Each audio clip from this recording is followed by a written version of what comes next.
Live from Central Oklahoma, this is UCentral News.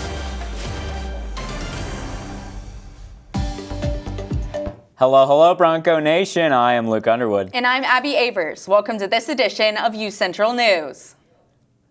UCO students had the opportunity to speak to recruiters in their career fields today at the Career and Internship Fair in the non-university ballrooms. The UCO Career Development Center hosted the event, and local and national organizations were available to discuss full and part-time employment, internships, and graduate school opportunities. The next career fair will be in the fall semester of 2026, so if you missed this one, then you have plenty of time to polish those resumes. Well, I am studying my senior year, and I'm not sure what I want to do when I graduate, so I came here expecting I can find something where I can do my internship and work. So I'm the director of the Career Development Center here at UCO, and my team actually helped organize this event. So we have a team of 5, fantastic career specialists, an event specialist, our assistant director, and each year, twice a year, we put together a career fair with typically 85 plus employers and graduate schools so that UCO students can actually search for internships and also jobs right here on campus. So we put out an invitation to all of our employer contacts. We actually use a fantastic platform called Handshake. Every student at UCO has access to this platform immediately from their freshman year. They can sign in with their UCO username and ID and actually see all of the employers that are in our network. And then employers, we send out the invitation, and it's first come, first serve every year in the spring and the fall. And we've got employers from all kinds of industries. We have education, we have police force and military, we have engineering, we have business, nonprofit, arts, the whole range of employers. And so that's important to us, in part because we want our students to have as many opportunities as possible to find both internships and jobs that are a good fit for them. And actually, you can take the map. I'm going to share the map with you. So we've essentially laid out the room by discipline or by business arena, if you will. So, for example, our healthcare professions are on the one wall. On the back wall, we have a lot of our government service and police force. On the far side, we have our engineering and STEM associated organizations. We also have our nonprofits and businesses in the middle, and graduate schools on this side. So students actually all get a map. We also try to each year label the tables so that students can quickly see if a company has internship options for UCO students. There is a horseshoe that's next to their table number, and we also identify those employers who offer international students the opportunity to intern or have jobs after graduation. That's CPT and OPT, and those signs are on the table numbers. So again, our goal is to really match students with employers that meet their needs and to make sure that it's an easy space to navigate, and you're welcome to have a map. The Oklahoma Panhandle captures enormous plumes of smoke coming from the Ranger Road fire, which Oklahoma Forestry Services has spread 15,000 acres, including into Kansas. According to the National Weather Service, there are dangerous fire conditions along the Oklahoma-Kansas border, and gusty winds are blowing dust from ongoing across southwest Kansas. Now, with these gusty winds, Phil, are we going to have any reprieve anytime soon? Well, unfortunately, Abby, right now it doesn't look like we're going to get any break from the winds. Right now we got them out of the southwest at 21 miles an hour, gusting all the way up to 29. 73 degrees outside, mostly cloudy, a little bit of cloud cover there over our Devon Tower. Feels a little bit warmer at 74, especially when you get in that sun. But the main thing that I want to talk about today is that allergies and air quality have been rough, especially if you're like me, you kind of suffer and you got to take that Zyrtec every day. This is a day you don't want to skip it. Tree pollen is extremely high. That's from the wind. Everything's blowing around, cedar, all kinds of the tree pollen. If you're allergic to it, you're struggling today. Smoke is also still in the air from those wildfires yesterday. Absolutely, we're worried about those people in Woodward, but down here, we're worried about our air quality. It's really rough. Weed, mold, grass, really not a problem. Just a tough day if you're someone who's sensitive to smoke or sensitive to tree pollen. I know I am. Looking ahead, though, we got a cold snap coming. Temperatures are going to drop, especially later this week and this weekend. Red flag warning will continue at least until 8 p.m. tonight. So fire danger still going. They might extend that. Dry bones days, no rain in the foreseeable future Fun fact of the day, way back in February 18th, 1899, San Francisco hit 80 degrees, even though the rest of the nation was in a cold snap. Back to you guys. Thank you, Phil. A group of skiers on the final stretch of a 3-day backcountry trip near Lake Tahoe was returning to the trailhead Tuesday morning when a wave of ice, rocks, and debris came crashing down on them. In the avalanche's wake, survivors were left scrambling to try and find the rest of their group and to improvise shelter as they waited rescue. So far, 8 skiers have been found dead, 6 survivors have been rescued, and 1 is still missing. Ivan Rodriguez has the latest as crews race to reach them. A tragic turn in the search for 9 missing skiers. 8 of the 9 additional skiers have been located deceased. We are still looking for one of the members at this time. Emergency crews received reports of an avalanche hitting Castle Peak around 11:30 Tuesday morning. Immediately, skilled rescue ski teams raced to the scene. 46 emergency first responders in all, says the Nevada County Sheriff's Office. 11 hours later, the Sheriff's Office says 6 survivors were rescued with various injuries, 2 of whom were transported to the hospital for treatment. But as time goes on, weather conditions are becoming a challenge as skiers search for the 1 remaining missing skier. Due to the ongoing challenges of the weather, the avalanche conditions, the effort remains ongoing, as well as our search for the remaining skier.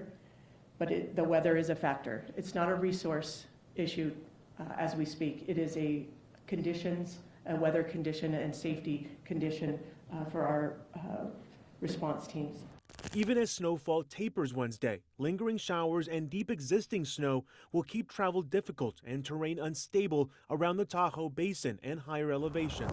Another storm is expected to begin early Thursday, potentially stacking new snow on top of the current base. I'm Ivan Rodriguez reporting. FEMA has been ordered to stop all travel for its workers. The Department of Homeland Security issued that edict on Tuesday due to the partial government shutdown affecting the agency. What it means in reality is FEMA boots on the ground can continue their work, but no new workers can help, and deployed employees can't come home until their projects are completed. More than 300 FEMA responders preparing for assignments have been told to stand down. The order is baffling because the Federal Emergency Management Agency is not funded by the budget that has stalled in Congress. Its operations are mostly covered by a separate disaster relief fund. In December, it had about $7 billion in it. A growing number of Democrats are planning to boycott President Donald Trump's State of the Union address next week. Instead of demonstrating against the administration in the chamber like they did last year, a number of lawmakers are planning to attend a rally on the National Mall called the People's State of the Union. The event will profile leaders and people affected by Republican policies, including federal workers who lost their jobs. Trump's address to a joint session of Congress is scheduled for next Tuesday. Bayer is settling tens of thousands of lawsuits over Roundup, according to the New York Times. The plaintiffs allege the weed killer can cause non-Hodgkin's lymphoma. Under the plan, the German company agrees to shell out more than $7 billion. The Times says that's to cover past and future claims. A Missouri Circuit Court judge still needs to approve the settlement for it to move forward.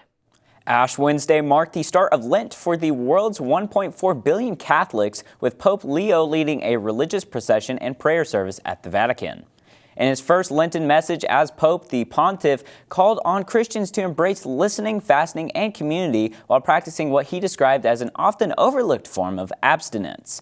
He urged believers to refrain from words that offend or wound, saying harsh language, slander, and rash judgment should give way to kindness and respect. He concluded by calling on Christian communities to become places where those who suffer are welcome. Now, as Phil said earlier, that cold front is coming in soon. And the winds from today, I really hope they do not continue. Phil will have our full look at weather after the break.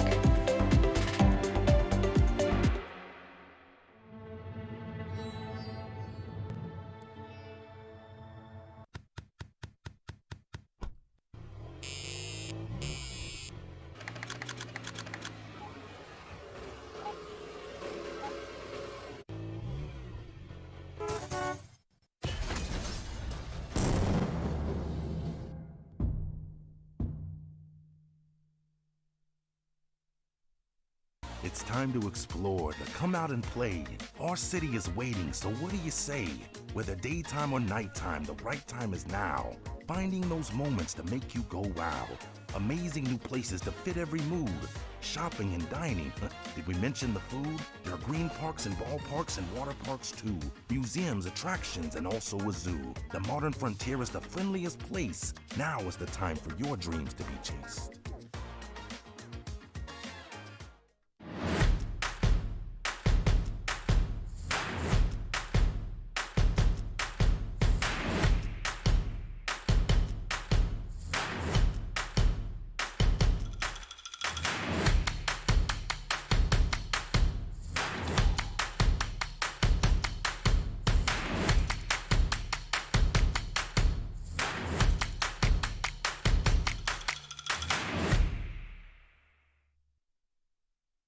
It's the Roadway Replay.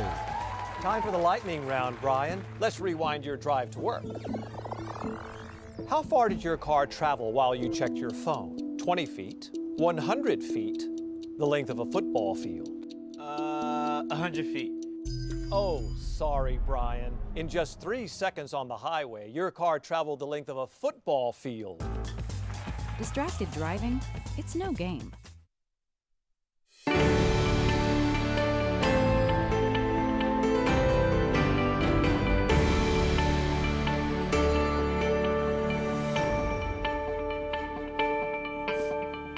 Well, howdy Broncos. Here's your full look at weather. Current conditions outside 73 degrees, mostly cloudy. There's the view over our scissor tail sculpture and the Devon Tower, or at least it's the Devon Tower right now. We'll see what they name it next year, right? Southwest winds at 21 miles an hour, gusting up to 29. Humidity is low. It's very dry outside. Windy, dry, definitely fire conditions outside, so still need to be weather aware, fire aware. Current conditions across the state, mostly 70, 73 Oklahoma City, 79 way down in Ardmore. Guyman is always the low. It seems like they are way down at 64 degrees. Once again, looking at that allergy index, today was a rough day if you are an allergy sufferer. Tree pollen, super, super high. Smoke in the air from the wildfires we had yesterday. If you were feeling it today, sore throat, itchy eyes, the whole thing, I was too. I get you. So moving on, looking at tonight, 56 degrees, clear. Winds out of the south-southwest at 15 miles an hour. Humidity will still be low, 26%, and no chance for rain. We're still staying really, really dry tonight. So across the state, going to be much cooler. 51 Oklahoma City, 52 in McAllister, 55 in Ardmore. Once again, Guyman, chilly and cold, 40 degrees up in the Panhandle. So tomorrow morning, 7 a.m., 57 degrees and cool, very sunny. Sunny is something we're going to be seeing a lot of in the coming days, even though we've still got some wind, we've still got cooler temperatures. Still going to be really nice and sunny outside. Noon tomorrow, 66 and windy. So that's why I say I wouldn't be surprised if they extend that red flag warning. We might still have fire danger tomorrow, so something to keep an eye on.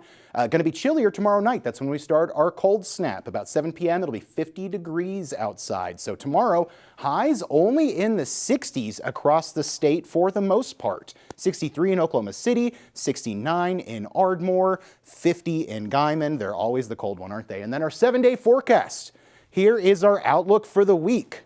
Tomorrow and Friday and Saturday and Sunday and Monday. Sunny, sunny, sunny, sunny, sunny days all the way across. Nice and windy. Friday, Saturday, though, we're still going to have those gusts getting up to around 30. But sunny, sunny, no rain coming at all. And then we're going to warm back up kind of towards the end of next week. So that's our full look at weather, guys. Back to you at the news desk. Thank you, Phil. Coming up, the final 2 Bronco basketball home games are this week. And see what NBA stars out for the season. Sam Fraley has all this and more coming up after the break. 0-3. Built for the road ahead. Sometimes I feel like a shell of a man. Commercials are fake. What you're feeling isn't. Call or text 988, Oklahoma's mental health lifeline.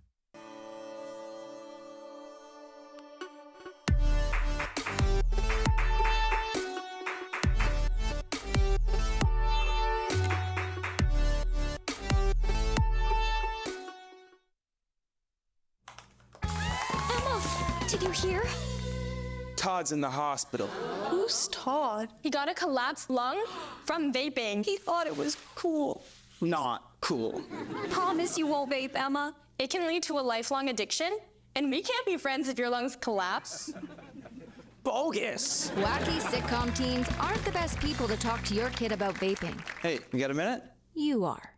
Start the conversation with your child about vaping today.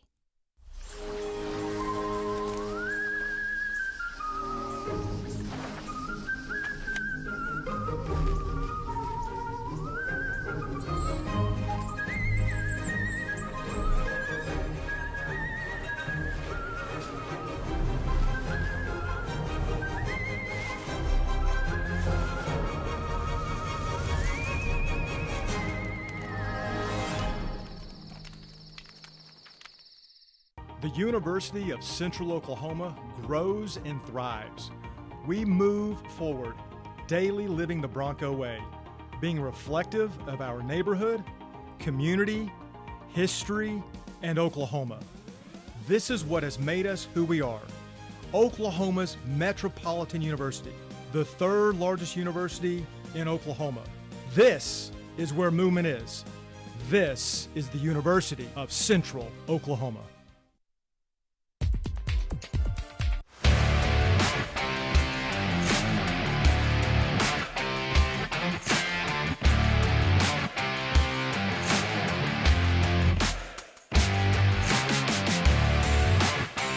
Hey there, Broncos. Sam Fraley here for your Wednesday Sports Update. The UCO Broncos baseball team fell short to the Oklahoma Baptist Bison yesterday, losing 10-12. The Broncos take on number 17 Drury this weekend at home. The Broncos basketball teams have some very important games coming up this weekend. They take on the Washburn Ichabods at 4:30 and 7:30 on Thursday for their whiteout game, so be sure to show up on Thursday and get your free t-shirt. Then they play their last home game against Central Missouri at 1:30 and 3:30 on Saturday. The final home game will be Senior Day, which is a great opportunity to recognize a few seniors before getting back on the road to finish out the regular season. The Bronco women's golf team wrapped up the Southern Invite Tuesday, placing 10th overall. They shot .927 as a team, and Estela Castillo finished second overall, shooting .220 for the tournament. The Dallas Mavericks announced today that Kyrie Irving will miss the remainder of the regular season. Irving is still recovering from his knee injury last March, and he's expected to return the next regular season. Well, Phil, I know that you are a superhuman athlete. Have you ever had to fight through injuries like this before? Oh, Phil's not there. Nope. I can't say I have. I have been injured several times. I nearly once broke my leg. I've dislocated my shoulder way too many times to count, but I can't say anywhere near that. Thank you, Sam. Coming up, a dog crashed a skiing tournament, but the skiers didn't seem to mind. And Phil Rodriguez will have our last look at weather after the break.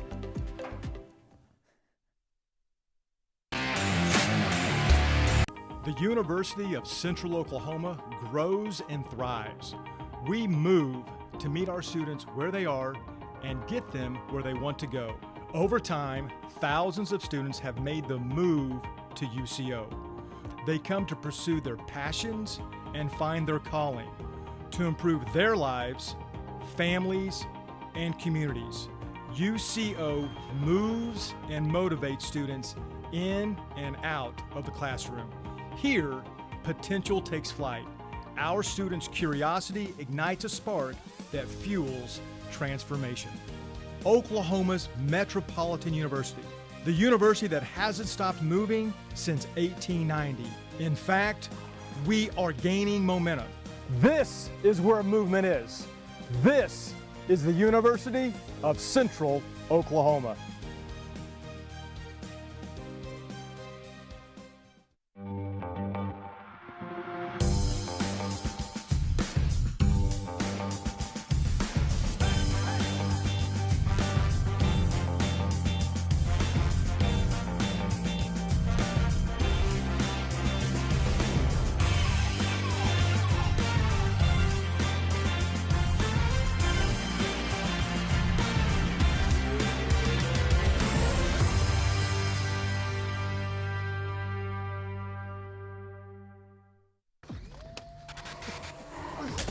Multiple studies have shown that marijuana can slow both driver reaction and response time, which can be really dangerous.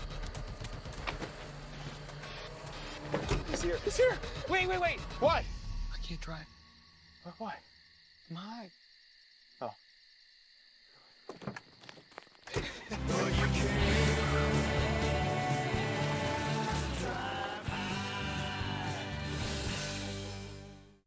Well, Coach Snoop isn't the only dog at the Winter Games. Check out what happened during a women's cross-country skiing qualifying event Wednesday. Right at the end, a dog came out of nowhere and joined the competitors as they crossed the finish line. According to NPR, the pup is a Czechoslovakian wolf dog named Nazgul. He belongs to one of the event officials and is well known in the area. Apparently, Nazgul got out of the house on race day and decided to join his owner. His appearance delighted fans, and the racers say they weren't bothered one bit. Nazgul didn't interfere with anything, and his participation did not impact the event's results. Now, Phil, how about that last look at weather? Thanks, Abby. Tonight we're going to be looking at 56 degrees, mostly clear. It's going to be cooler than it's been previously. Still going to be very dry, no precipitation in the foreseeable future. Tonight, cooler across the state, mostly 50s all the way across, so maybe you'll hear a Rockin' Robin or something like that. That's an oldies joke. Guyman, 40 degrees tonight. Always the cold ones up there in the Panhandle. Tomorrow, 57 and cool in the morning, very sunny. By noon, it's going to be windy, 66 degrees. So like I've been saying, we might still need to be looking for potential fire danger. Keep an eye on the sky, be looking for smoke. Make sure you got an evacuation plan, all that fun stuff. 7 p.m., chilly, 50 degrees outside. Tomorrow, highs only up into the 60s. So I guess that's what Crimson and Clover and that kind of, nobody likes these jokes. Guyman, 50 degrees. They're always the cool ones. 56 in Woodward, 60 in Clinton. Like I said, weekly forecast, lots of sunshine. This weekend, expect some wind, so we may be looking at more fire danger potentially, but cooler temperatures all the way across the board. We're even going to be dipping below freezing most nights later this week, and then warms up again starting kind of early mid next week. So back to you guys at the desk. Thank you, Phil. All eyes are on the American trio that calls themselves the Blade Angels this week. And the elegance of Olympic figure skaters or the energy of a technically dazzling routine can be enhanced with the right costume. But those designs require more than just a vision. Karen Kaifa takes us behind the process. Naomi Brunson's Northern Virginia workspace has no shortage of sparkle. Tons of rhinestones and hand beading around the neck. As she takes a figure skater's vision from sketch to stitches. She has some lace that's going to get added, and then everything will be all rhinestoned. Brunson designed dance costumes from the time she was a teenager, but designing for the ice was always a dream. After her husband retired from the military and they settled down, she got going in 2019. I've worked with some junior level skaters and some senior level skaters, a couple of skaters on the national team. But mostly what I do are just regular competitive skaters who are, they're not going to the Olympics, but they love it and they're passionate about it. Whether a skater competes for fun or reaches peak Olympic ice, costumes can draw in the audience and boost the confidence of performers. Lisa McKinnon, who designed Olympic looks for U.S. skaters Alyssa Liu, Amber Glenn, and Isabel Levito, was a competitive skater herself and just 12 when she started designing costumes. That's where my expertise comes in hand too, where it's like, okay, but we also need to put it together. It needs to work. It needs to be skatable, and all these things. She says her experience gives her an idea of how a look will feel as she collaborates with skaters, choreographers, and more. I need to narrow down and put together and make sure that it suits the person and that it suits the program. Because in addition to a skater's vision, there are rules. The International Skating Union says clothing must be modest and decorations firm. Things Brunson learned transitioning from dance to ice. If you're skating on the ice and your feathers start shedding, it can be problematic and you could lose a point. It also can become a safety feature. The work takes time. Brunson says she takes about 10 hours for setup, including sketches, and another 10 to sometimes 40 hours on construction, depending on the design. Probably around 120,000 rhinestones last year that I hand put, and those are put on one at a time. Individually, plus beadwork. There's a lot of handwork. The lace is hand sewn. Some of that work done in front of the TV during the Olympic Games. Something where I can just sit on the couch, at 3 in the morning. Admiring, she says, the work of McKinnon and other designers in the same unique space. In Washington, I'm Karen Kaifa. What an interesting story. Thank you, Karen. Do you have any plans this weekend for the warmer weather coming up? I definitely have. I'm definitely going to be getting out of my dorm room, absolutely, with all that sun. But I might, if I want to wear a hat, I think I'm going to have to strap that thing in. How about you? Well, I'm definitely going to grab a ponytail because my hair my hair cannot take it. You don't want it going in the air? Not absolutely. No the winds are killing tosses me. this weekend? Well, unfortunately, that's all the time we have for today. I'm Abby Avers. And I'm Luke Underwood. Thank you for tuning into this edition of UCentral News.